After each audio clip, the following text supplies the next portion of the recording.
नमस्कार, मी अक्षरा पाटील. पुस्तक वाचन या यूट्यूब चॅनलमध्ये आपणा सर्वांचं खूप मनापासून स्वागत. मित्रांनो, डॉक्टर नसीमा दीदी यांच्या चाकाची खुर्ची या पुस्तकाचं आपण वाचन करीत आहोत. तत्पूर्वी चॅनलवर पहिल्यांदाच असाल किंवा चॅनल यापूर्वी सबस्क्राईब करायचं राहून गेलं असेल तर चॅनलला आधी सबस्क्राईब करा आणि पुस्तक वाचन कसं वाटलं हे कमेंट बॉक्समध्ये जरूर कळवा.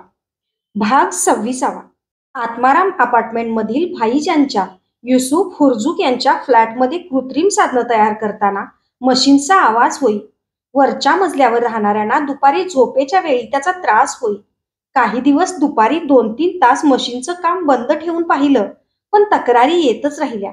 भाईजान त्यावेळी संस्थेकडून नाममात्र भाडं घेत होता. महिन्याला 1000 भाडं आम्ही देत असू. त्यामुळे घरफाळा वाढला. दरवर्षी कमीत कमी 5000 रुपये भाईजान संस्थेला देणगी देई. म्हणजे भाड्याची घेतलेली निम्मी रक्कम तो देणगी स्वरूपात परत करीत होता. आता वाढलेला घरफाळाही त्यानंच भरायचा. मलाच विचित्र वाटलं, पण समितीत हा विषय ठेवताच तो फ्लॅट वापरात असेपर्यंत संस्थेनं घरफाळा भरायचा ठराव समितीनं मंजूर केला.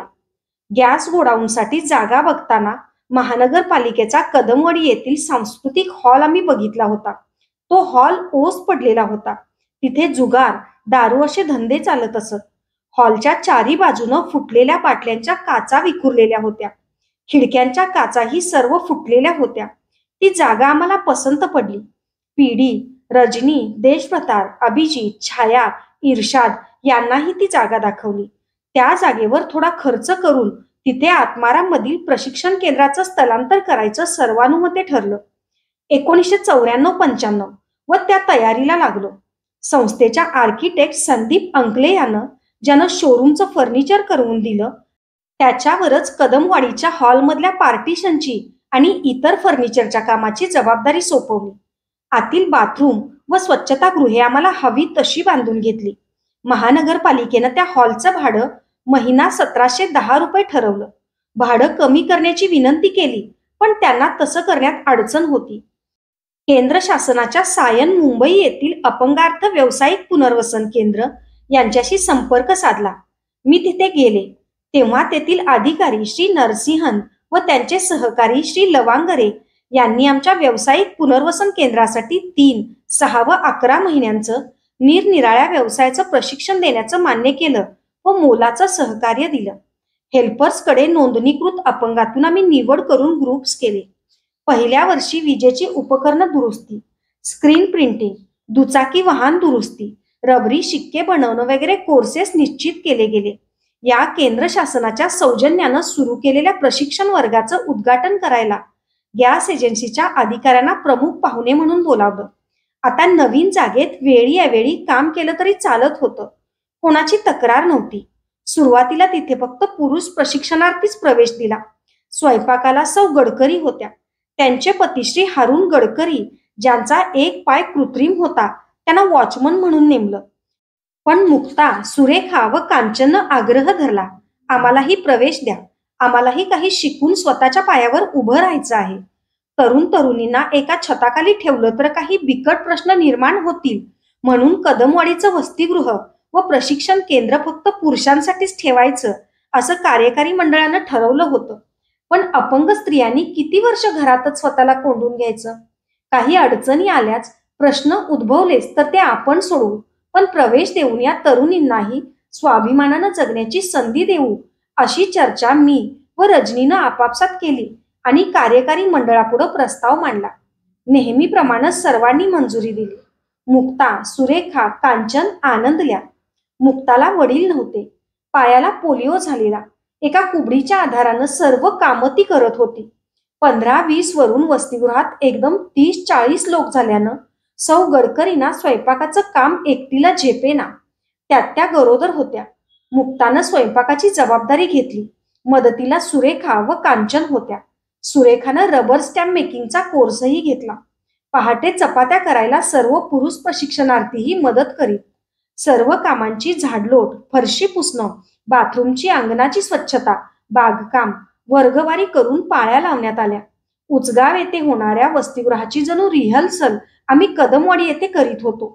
विजेच्या उपकरणांच्या दुरुस्तीच्या प्रशिक्षणासाठी एका अपंग शिक्षकाचीच नेमणूक केली. इतर प्रशिक्षकही नेमण्यात आले होते. परीक्षेच्या वेळी सर्वांनी पास व्हावं यासाठी त्या अपंग शिक्षकानं सर्वांना खुशाल कॉपी करायला परवानगी दिली. त्यापूर्वीही खोटं बोलायला त्यानं प्रोत्साहन दिलं होतं. अशा प्रशिक्षकाला ठेवून आम्हाला अपंगांच्या हातात फक्त सर्टिफिकेटचा कागद द्यायचा नव्हता. परीक्षा व्यवस्थित घ्यायला लावली आणि त्या शिक्षकाला कमी करण्यात आलं. याच सुमाराला 24 वर्षाच्या एका सुंदर पॅराप्लेजिक तरुणीला तिच्या भावानं माझ्याकडे आणलं. सलोनी चंदवानी तिचं नाव. बेडसोरनं बेजार झालेली, पण डॉक्टरांचा सल्ला न मानणारी, अतिशय हट्टी. 5 वर्षापूर्वी साखरपुडा झाला होता. टेमलाईच्या जत्रेत फिरत्या पाळण्यात बसली आणि वर गेलेला पाळणा तुटून खाली पडली. पाठीचा कणा मोडला. माझ्यासारखं अपंगत्व आलं. लग्न होणं शक्यच नव्हतं. पराकोटीचं अपंगत्व व त्यात वैवाहिक आयुष्याचा स्वप्नांचा चुराडा झालेला. तिच्या मनस्थितीची कल्पना मी करू शकत होते. ती व्हीलचेअरवर बसायलाही तयार नव्हती.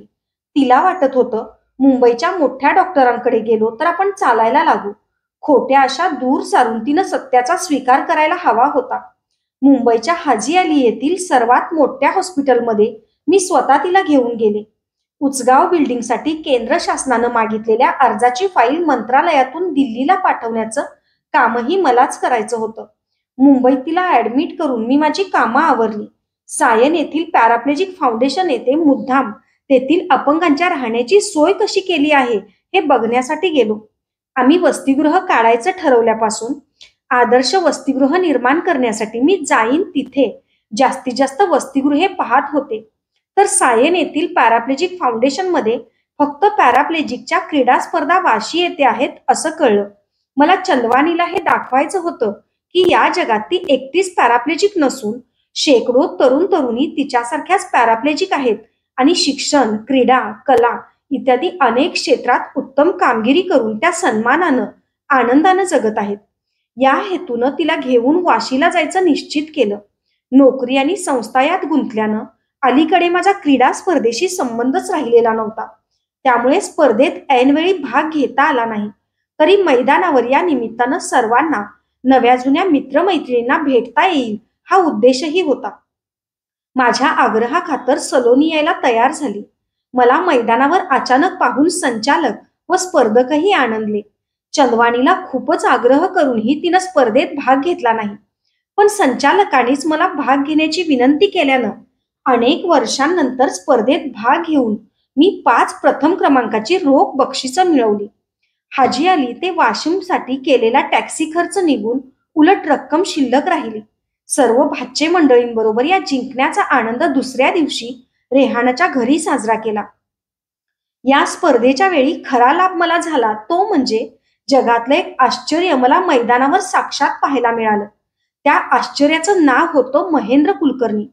ज्याला भेटतील त्याला भारावून टाकणारं हे व्यक्तिमत्व. महेंद्र म्हणजे पर्वतांचा अधिपती.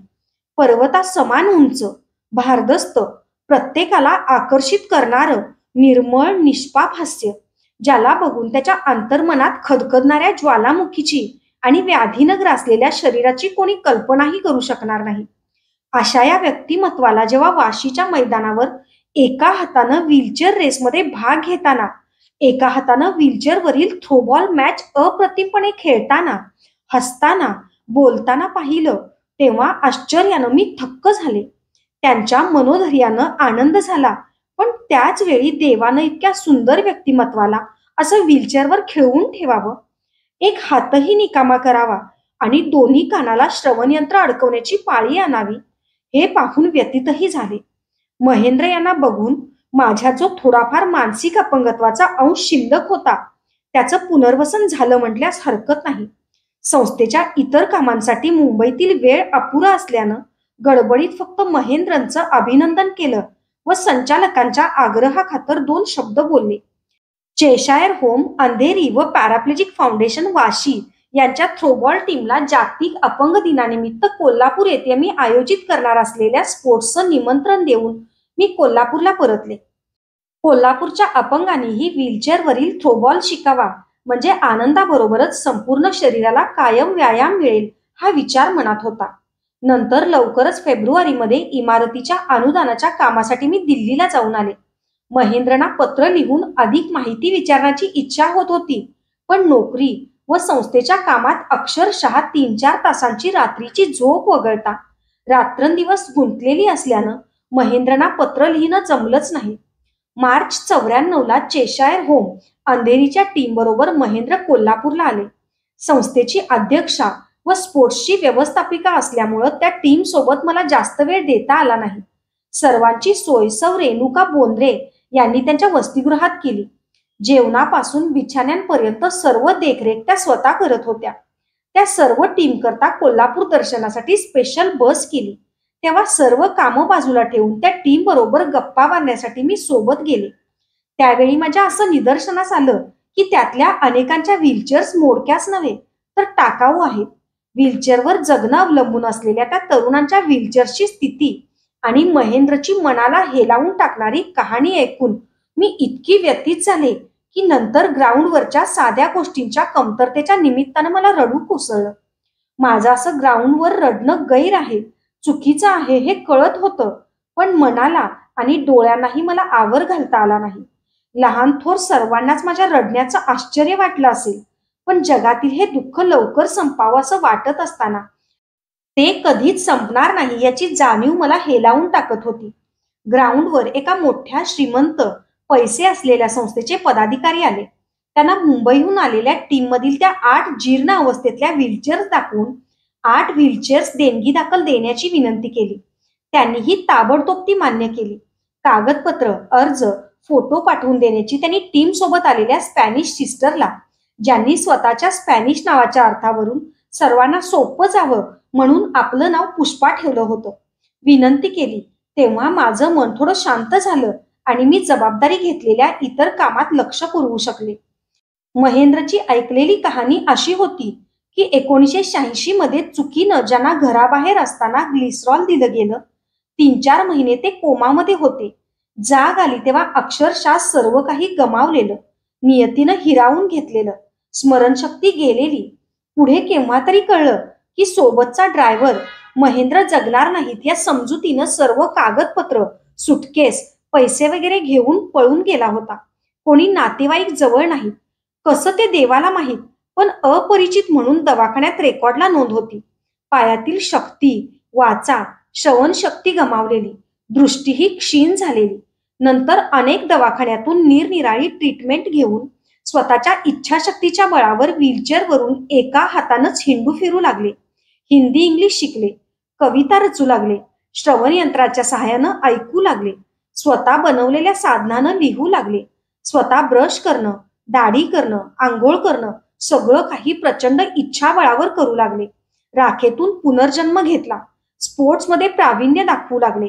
दवाखान्यात राहून अपंगत्वात काही बदल होणं अशक्य आहे असं त्यांना जेव्हा कळून आलं तेव्हा 1992 मध्ये चेशायर होम अंधेरीला आले. तिथे त्यांना सर्व सुखसोयी होत्या, पण मनाला समाधान नव्हतं. बहुधा ते डॉक्टर किंवा संशोधक असावेत. त्यांच्यातील संशोधक त्यांना स्वस्थ बसू देत नव्हता. दयेवर जगणं नकोसं झालं होतं. श्रमाची, घामाची भाकर खाण्याची इच्छा होती, पण संधी मिळत नव्हती. कोरडी सहानुभूती, पोकळ आशा, दयेचा वर्षाव करत लोक येत जात. अशातच ते कोल्हापूरला आले होते.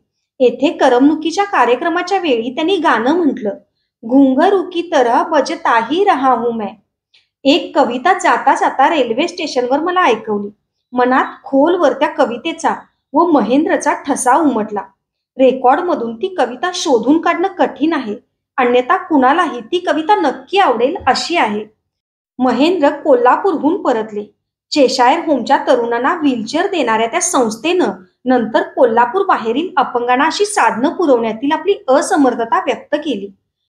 मी तर त्या माझ्या 8 बांधवांना व्हीलचेअर पुरवण्याचा शब्द दिला होता. माझ्या भावानं मला गरज आहे म्हणून विशिष्ट बनावटीची 20 ते 30 हजारांची व्हीलचेअर मागवून दिली होती. त्याची परतफेड करण्याची वेळ आली आहे असं समजून मी एका व्हीलचेअरसाठी 5,500 रुपये कर्ज काढले. सौ रेणुका बोंद्रे वहिनींना माझी व्यथा, खंत सांगताच त्यांनी एका व्हीलचेअरचे पैसे पाठवून दिले. 2 व्हीलचेअरची रक्कम पाठवून मी त्वरित कानपूरला ऑर्डर दिली. इतर 6 व्हीलचेअरसाठी प्रयत्न करू लागले. पैशाची चणचण, वसतिगृहाचं रेंगाळलेलं बांधकाम, त्यातच मुंबईच्या सतत फेऱ्या करून देसाई काकाजींच्या मदतीनं मिळेल ती देणगी कोल्हापूरला आणत होते. शेवटी बांधकाम बंद पडू नये म्हणून बिनव्याजी कर्ज हितचिंतकांकडून घेण्यास सुरुवात केली. आई, भाईसाब व घरच्या सर्वच मंडळींचा असं कर्ज काढून संस्था चालवण्याला विरोध होता. पण मला आणि समितीला वाटत होतं की आज ना उद्या देणग्या मिळतील, पण बांधकाम बंद पडलं तर ते परत सुरू करणं जवळजवळ अशक्य होईल. अशा विचित्र मनस्थितीत मी मुंबईला गेले होते. माझी वर्गमैत्रीण सौ सुनीता आनावकर, पूर्वीची चेतवनकर, SSC नंतर 20-25 वर्षांनी भेटली होती. संस्थेच्या कार्यानं ती प्रभावित झालेली होती आणि संसार सांभाळून मला होईल तेवढी हर तऱ्हेची मदत करत होती. मी मुंबईला गेले तेव्हा तिनं मला एका मोठ्या देणगीदाराची भेट घडवून देण्यासाठी ठाण्याला बोलावलं. भाईसाहेबांकडे परदेशी पाहुणे असल्यानं त्यांची मोठी कार मला मिळू शकणार नव्हती. मारुतीमध्ये व्हीलचेअर बसत नव्हती, म्हणून टॅक्सीनं ठाण्याला जावं लागणार होतं. वाटेत चेशायर होममधील बांधवांना भेटून मला त्यांना व्हीलचेअर देण्यासंबंधी दिलेल्या वचनाची आठवण आहे हे सांगण्याची इच्छा होती. उशीर होत असल्याबद्दल माफीही मागायची होती, पण टॅक्सीनं जाणार असल्यानं ते शक्य नव्हतं. टॅक्सीचं बिल वेटिंगमुळे खूप वाढलं असतं. जून महिना, धो-धो पाऊस होता. सकाळी तयार होता होता रेहानाजवळ मनातील विचार बोलून दाखवला, तर तू तयार हो, मी थोडा वेळ तुझी व्हीलचेअर खाली नेऊन मारुतीत बसते का बघते. म्हणून ती खाली गेली. माझ्याबरोबर तिची मोठी मुलगी हुमेरा येणार होती. मी पुढे बसावं. हुमेराला जरा अवघडून बसावं लागेल, पण मारुतीनं घरच्या ड्रायव्हर सोबत पूर्ण दिवस मला बाहेरची कामं करता येतील आणि तिलाही काळजी राहणार नाही असं रेहानानं सांगताच मला आनंद झाला. भर पावसात अचानक चेशायर होममध्ये गेले. नेहमीप्रमाणे सर्वांना मला बघून आनंद झालेला दिसला नाही. चोराच्या मनात चांदणं तसं मला वाटलं.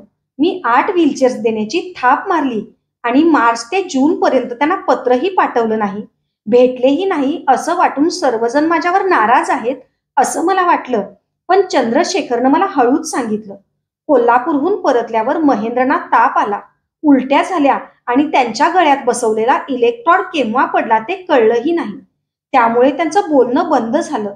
ऐकताना अंगावर शहारे आले. महेंद्रच्या या स्थितीमुळे संपूर्ण चेशायर होम मलूल व सुन्न झालं होतं. ते तिथली चैतन्यमूर्ती होते. या भयानक स्थितीमुळे ते क्वचितच खोलीबाहेर पडत होते, कोणाला भेटत नव्हते. मी मनाचा धीर करून आत निरोप पाठवला. मी आत येऊ का? तर त्यांनी स्वतःच बाहेर येत असल्याचा निरोप दिला. श्वास रोखून थरथरत्या अंतःकरणानं मी त्यांची वाट पाहत होते. ते पुढं आल्यावर मी बोलले, तरी ते बोलू शकणार नव्हते.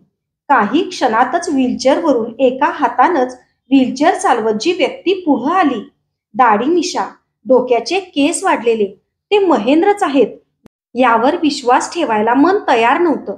मी फक्त एक नजर त्यांच्यावर टाकली. परत डोळे वर करून त्यांच्याकडे पाहण्याची हिंमत माझ्यात नव्हती. कसे आहात म्हणून विचारण्याचा प्रश्नच नव्हता. काय बोलणार होते मी? सांत्वन, धीर, सर्वांच्या पलीकडील ही स्थिती होती. मी मान खाली घालून रडू आवरण्याचा प्रयत्न करत आहे हे महेंद्रनी ओळखलं. I hate tears. मी जंगली जनावरासारखा दिसतो ना? मला भेटायला बघायला येणाऱ्या लोकांच्या नजरा, शब्द, चुकचुकणं हे सर्कशीतल्या प्राण्याला बघायला आलेल्या प्रेक्षकांप्रमाणे असतं. म्हणून मी मुद्दामच त्यांना समाधान वाटेल असं जंगली जनावराचं प्रदर्शनात मांडण्यासारखं रूप धारण केलंय. हे पत्र मी तुम्हाला लिहिलं होतं. पोस्टात टाकावंसं वाटलं नाही. इथं वाचू नका, बाहेर पडल्यावर वाचा. डाव्या हातानं एका कृत्रिम साधनात पेन अडकवून एका कागदावर मोठमोठ्या अक्षरात हे पॅडवर लिहून त्यांनी ते पॅड माझ्या हाती दिलं. माझं वाचून होताच पॅड परत घेतलं. मी परत येईन एवढंच बोलून मी तेथून बाहेर पडले. आले तेव्हा जसा पाऊस कोसळत होता तसाच अजून कोसळत होता. गाडी सुरू होताच मी महेंद्रचं पत्र वाचलं. मी त्यांचं मला आलेलं खासगी पत्र असं जाहीर केल्याचं महेंद्रना कळलं तर त्यांना माझा राग येईल. पण ते पत्र वाचल्याशिवाय मी महेंद्रच्या पुनर्वसनाच्या कामी स्वतःला का झोकून दिलं ते कळू शकणार नाही. दीदी, यानी जगत दीदी, शायद आपको इस संबोधन पर ताज्जुब होगा कि लेकिन जो शख्स जिस नाम से लोकप्रिय हो वही उसकी शख्सियत बन जाती है. आपको दीदी नाम से पुकारा जाना मेरे मन में आपके लिए एक खास जगह बना गया. दीदी, कोल्हापुर आना मेरे लिए एक खास तजुर्बा था. मैंने बहुत कुछ सीखा है. एकजुट होकर खुददारी से कुछ कर गुजरने की तमन्ना आप और आपके हेल्पर्स ऑफ द हैंडीकैप के हर एक सदस्य में देखकर बहुत खुशी हुई, जिसे सिर्फ बयान नहीं किया जा सकता है। जब से मैं उस हॉस्पिटल के हादसे से बाहर निकाला, मैं एक जिंदा लाश था। मेरा सब खत्म हो चुका था, लेकिन मैं उम्मीद के सहारे कोशिश करता रहा कि एक दिन मेरी खुदी और मेहनत के बलबूते पर मैं कामयाब होकर रहूंगा। मैंने एक नई जिंदगी शुरू की, फिर से सीखना शुरू किया। डॉक्टर कहते थे मैं 100% अपंग हो चुका हूँ। मैंने और मेरे जीत ने उन्हें गलत साबित कर दिखाया। शायद आपको मालूम नहीं होगा, यह जो खत लिख रहा हूँ वह खुद बनाए राइटिंग डिवाइस से लिख रहा हूँ, क्योंकि मैं पेन नहीं पकड़ सकता हूँ। मेरा मतलब यह है कि मेरी इस जीत का फायदा क्या हुआ। क्या चेशायर होम मेरी मंजिल थी? दीदी, मैं चेशायर होम में करीब 1.5 साल से हूँ, लेकिन मुझे सुकून नहीं है। मैं कुछ करना चाहता हूँ, कुछ सीखना चाहता हूँ। मैंने बहुतों से अपने पुनर्वसन के बारे में बात की, लेकिन सब बेकार। यहाँ बंबई में भीख दे सकते हैं, लेकिन किसी को खुददारी से जीने का मौका नहीं दे सकते।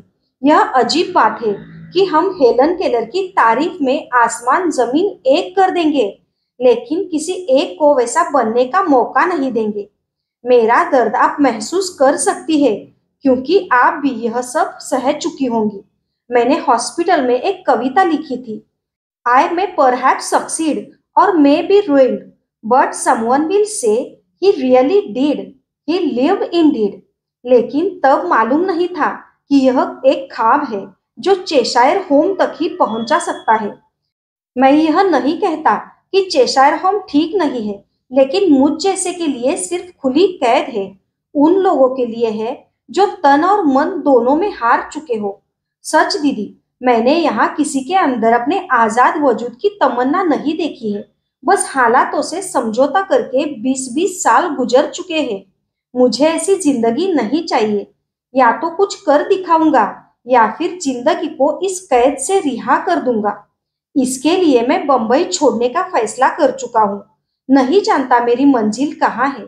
मुझे यकीन है कि मैं अपनी मंजिल खुद ढूंढ लूंगा, लेकिन आपसे गुजारिश करूंगा कि आप सिर्फ कोल्हापुर के लिए लाइट हाउस न बनकर सूरज बनकर आशा और उम्मीद का प्रकाश कीजिएगा। मैं बंबई छोड़ने से पहले आपसे फोन पर बात करना चाहता था, लेकिन 20 मार्च को तेज बुखार हुआ, वोमिटिंग हो रही थी। वोमिट में ही गले में फिट इलेक्ट्रोड बाहर निकल गया, जो अमेरिकन डॉक्टर पेंसफोर्ड ने माइक्रो सर्जरी से फिट किया था। तब से आवाज भी गई। आप यह न समझे कि आवाज छीन जाने से मैं टूट गया हूँ। दीदी, अब तो हर दुख सहने और उनसे लड़ने की आदत सी बन गई है। हाँ, शायद जुलाई 31 से पहले कोल्हापुर आऊं। और मैंने रेणुका दीदी से दत्तमंगल कार्यालय से वादा किया था कि आखिरी बार कोल्हापुर मिलने जरूर आऊंगा। रेणुका दीदी, श्री देशपांडे, श्री देशभतार, रजनी दीदी और सभी हेल्पर्स ऑफ द हैंडीकॅप के सदस्यों को नमस्कार. महेंद्र कुलकर्णी. अशाच नवनवीन आणि विविध विषयांवरच्या कथा, कविता आणि पुस्तकांसाठी पुस्तक वाचन बाय अक्षरा पाटील हे चॅनल सबस्क्राईब करा आणि पुस्तक वाचन कसं वाटलं हे कमेंट बॉक्समध्ये जरूर कळवा. थँक्यू.